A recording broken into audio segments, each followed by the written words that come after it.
Hello বন্ধুরা, কেমন আছো তোমরা সবাই? আশা করছি তোমরা সবাই খুব ভালো আছো। প্রত্যেক দিনের মতো আজকেও নিয়ে চলে এসেছি বেশ কিছু কিচেন টিপস। আর যেই টিপস গুলো জানা থাকলে আমাদের সংসারের কাজগুলো হয়ে যাবে অনেকটাই সোজা। বেঁচে যাবে সময়, পরিশ্রম, মাসিক বেশ কিছুটা খরচও। আজকে সেই রকমই বেশ কিছু জানা অজানা টিপস তোমাদের সাথে শেয়ার করব। চলো তাহলে আজকের ভিডিওটা শুরু করা যাক।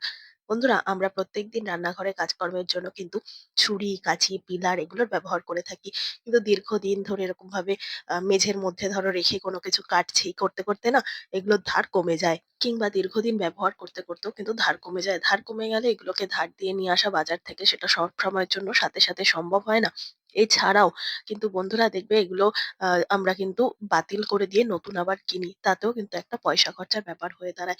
তাই আজকে ঘরে থাকা সামান্য একটা জিনিস দিয়ে এই সমস্ত জিনিসকে ধার দিয়ে নিতে পারবো আবার নতুনের মতো। তার জন্য এখানে নিয়ে নিয়েছি কাপ।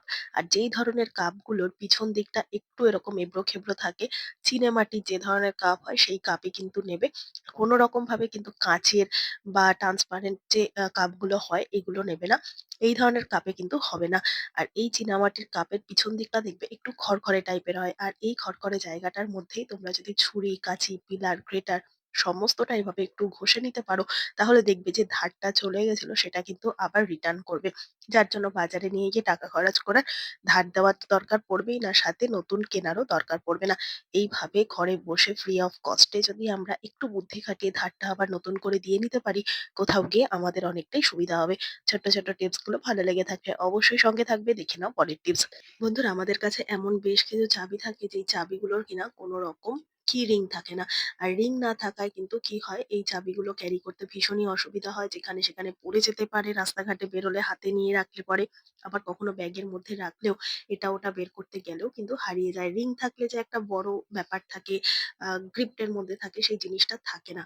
তাই আজকে কোনো রকম বাজার থেকে রিং কেনার দরকার নেই। যদি ঘরে এরকম কোনো নতুন জামাকাপড়ের ট্যাগ থেকে থাকে, সেটা দিয়েই খুব সহজে কিন্তু আমরা কি রিং বানিয়ে নিতে পারবো। তার জন্য এরকম একটা ট্যাগ নিয়ে নিয়েছি। আর নিয়ে নিতে হবে একটা এরকম প্যাচের যে রিং গুলো থাকে সেই রিং। এই রিং কিন্তু তোমরা অন্য কোনো চাবি থেকে খুলেও নিতে পারো, কিংবা ঘরে এটা ওটার মধ্যেও কিন্তু এরকম রিং থাকে। তো সেখান থেকেও কিন্তু তোমরা নিতে পারো। তো কি করবে, এই রিংটাকে লাগিয়ে নেবে। আর এই রিংটার মধ্যেই কিন্তু এইরকম ভাবে তোমরা কি করবে, এই যে ট্যাগটা ছিল, ট্যাগের মধ্যে দেখবে একটা ছিদ্র করা রয়েছে, সেই ছিদ্রটার মধ্যে এইভাবে আটকে নেবে। তাহলে দেখবে বন্ধুরা, কোনো রকম বাজার থেকে কি রিং কিন্তু কেনার দরকার পড়বে না। খুব বড় একটা কি রিং কিন্তু আমরা ফেলে দেওয়া একটা জিনিসকে দিয়েই বানিয়ে নিতে পারলাম। হাতের মধ্যেও থাকছে, হারিয়েও যাচ্ছে না, ব্যাগের মধ্যে রাখলেও কিন্তু পড়ে যাওয়ার সম্ভাবনা একেবারেই নেই। তাই ছোট্ট টিপসটা ভালো লাগলে অবশ্যই সঙ্গে থাকবে। দেখে নাও পরের টিপস। আমরা যখন চা বাড়ি অনেক সময় দেখা যায় হাত ফসকে এরকম ভাবে চা ঢালতে গেলে পড়ে যায়, বা হয়তো এরকম ছাঁকনির নিচ দিয়ে অনেক সময় পড়ে যেতে পারে। যেভাবেই ফ্লোরের মধ্যে পড়ে যাক না কেন, এই চাটা তো নষ্ট হলো, সাথে তো আরো একটা সমস্যা হলো কি বলতো, আমাদের ফ্লোরটা না বারবার মুছে এটাকে পরিষ্কার করতে হবে। তাই কোনো রকম মোছামুছির ঝামেলা ছাড়া আমরা খুব সহজে এই চায়ের কাপের নিচে যদি একটা টাওয়াল রেখে দিতে পারো, তাহলে কিন্তু দেখবে বন্ধুরা আর এক্সট্রা করে মোছামুছির দরকার পড়বে না। তাহলে একটা কাজেই কিন্তু দুটো কাজ হয়ে যাচ্ছে। এরকম মোটা একটা কিচেন হ্যাঙ্কি যদি তোমরা ভাঁজ করে নিয়ে তারপর এর ওপর বসিয়ে যদি তোমরা চাটা ছাঁকতে পারো, তাহলে এক্সট্রা যদি কোনো চা পড়ে গিয়েও থাকে, টাওয়ালটা কিন্তু সোক করে নেবে। তাতে আমাদের ফ্লোরটাও নোংরা হচ্ছে না, আর আমাদের বারবার করে পরিষ্কারও করতে হচ্ছে না। তাই এইরকম ভাবে যদি একটু বুদ্ধি খাটিয়ে সংসারের সমস্ত কাজগুলোকে করে নেওয়া যায়, কোথাও গিয়ে দেখবে বন্ধুরা আমাদের না অনেকটাই সুবিধা হচ্ছে। দেখো, যদি কোথাও পড়েও থাকতো, তাহলে তো এই কিচেন টাওয়ালটার মধ্যেই পড়তো। আর আলাদা করে ফ্লোরটা মোছার কিন্তু দরকারও পড়তো না। তাতে কি হতো, আমাদের কাজটা একটু হলেও কিন্তু কমতো। ভালো লাগলে লাইক করে দিও। দেখে নাও পরের টিপস। বন্ধুরা, রান্নাঘরে যখন আমরা রান্না বান্না করি, যেমন ধরো মাছ, মাংস, ডিম, বা যেমন ধরো বেসিং এর মধ্যে রেখে মাছ মাংস ধুচ্ছি, তাতে কিন্তু দেখা যায় রান্নাঘরে ভীষণ পরিমাণে একটা আষ্টে গন্ধ হয়ে যায় সারা রান্নাঘর জুড়ে। যতই আমরা ভালো মতো কিচেন স্ল্যাব বলো, গ্যাস ওভেন বলো, বেসিং বলো, সমস্তটা পরিষ্কার করি না কেন, তাও কিন্তু এই আষ্টে গন্ধ কোনোভাবেই যেতে চায় না। তো এর জন্য নিয়ে আসলাম দারুণ একটা আইডিয়া বন্ধুরা। এখন তো কমলা লেবু সিজন চলছে। আর এই কমলা লেবু খাওয়ার পর খোসাগুলোকে কিন্তু ফেলে দেবে না। শুধুমাত্র বন্ধুরা আমরা রান্নাঘরেই না, আরো অনেক জায়গায় এই কমলা লেবুর খোসা ব্যবহার করতে পারবো। তো সম্পূর্ণ ভিডিওটা দেখলেই কিন্তু বুঝতে পারবে। এই কমলা লেবুর খোসাগুলোকে কি করবে, খাওয়ার পর ফেলে দেবে না। রান্নাঘর থেকে যখন ভীষণ পরিমাণে উগ্র একটা বাজে গন্ধ বেরোবে, মাছ মাংসের আষ্টে গন্ধ বেরোবে, কোনোভাবেই যেতে চাইবে না। তখন কি করবে এরকমভাবে গ্যাসের ওপর বা বার্নারের ওপর তোমরা ২-১ টা কমলা লেবুর খোসা রেখে দেবে। তাতে কি হবে সারা ঘর সুন্দর একটা কমলা লেবুর ফ্লেভার ঘুরে বেড়াবে। তো যেরকমভাবে আমরা রুম ফ্রেশনার দিলে সারা ঘরে সুন্দর একটা গন্ধ হয় না? ঠিক সেরকম। আর এটা যেহেতু ন্যাচারাল গন্ধ তাই দেখবে অনেকটা সময় পর্যন্ত থাকবে। এভাবে সিঙ্কের মধ্যে দিয়ে রাখো কিংবা বন্ধুরা অনেক সময় টয়লেটেও কিন্তু বাজে একটা গন্ধ বেরোয়। বারবার টয়লেট ব্যবহার করার পরেও কিন্তু ঠিকমতো পরিষ্কার করলেও আমরা কিন্তু এই টয়লেটের বাজে গন্ধটা কোনোভাবেই দূর করতে পারি না।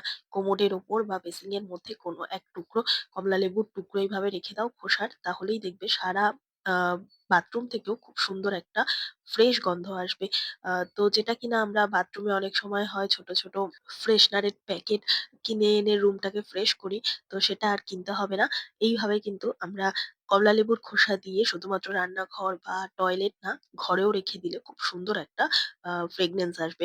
তো আশা করছি টিপসটা কাজে দেবে। দেখে নাও পরের টিপস। শীতকালে সমস্ত কাজের মধ্যে সবথেকে বিরক্তকর কাজ হচ্ছে হাতে জল লাগিয়ে বাসন মাজা। হাতে জল লাগানোটা না ভীষণ একটা কষ্টদায়ক কাজ গৃহিণীদের কাছে। কেননা অনেক সময় হয় হাতের তালুতে কোথাও কিছু কেটে গেল বা নখে কোনো ইনফেকশন হলো বা ফাঙ্গাল ইনফেকশন হলো, হাতের আঙুলের ফাঁকায়, ফাঁকায় কোনো রকম ইনফেকশন, তখন কিন্তু আমরা হাতে জল লাগিয়ে বা ডিটারজেন্ট লাগিয়ে আমরা খুব সহজে বাসন-টাসনগুলো মেজে ফেলতে পারি না। তাতে হাতটা জ্বালা করে। তার জন্য কি করব, যদি ঘরে পুরনো চার্জার থেকে থাকে, চার্জার দিয়ে খুব সহজেই কিন্তু আমরা বাসনপত্র সমস্তটা খুব সহজেই পরিষ্কার করে নিতে পারবো।